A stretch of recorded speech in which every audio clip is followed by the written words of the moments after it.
So the Pope's from Chicago. I don't know. I feel like that's probably not the best thing for the city. I lived in Chicago for years and years, and it's, of course, it's the best thing for the city on paper, but Chicago is a good place to live because people basically don't know it exists.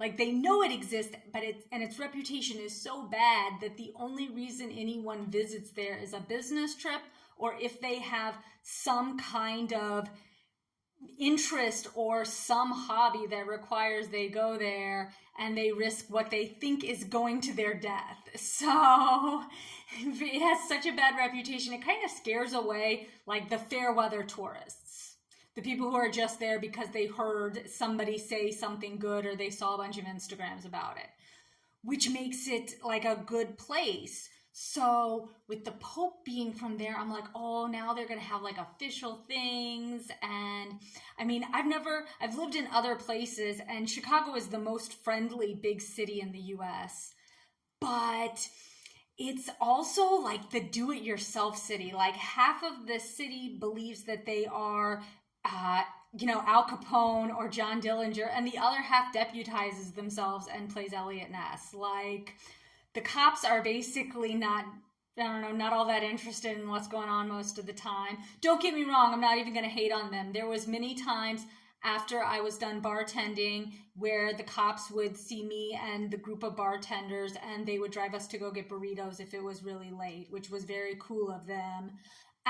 But that kind of attitude where it's just like, whatever. I mean, everybody drives like they stole the car, but their brother's the mayor. Like, nobody cares about getting caught by the cops. They're just worried about the guy that they stole the car from catching them.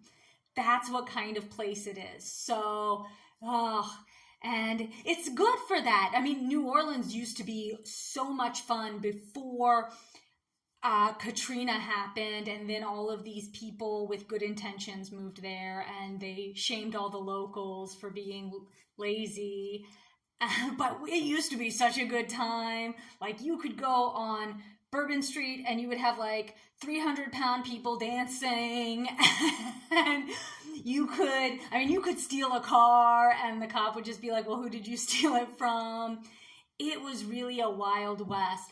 And Chicago's nowhere near as bad as New Orleans was, but it still has that nobody cares what we do thing going on, which is nice. It works in a city where everybody cooperates to ensure that no one has any reason to pay attention to Chicago. So I feel like, Roberto, you really made a huge mistake with this.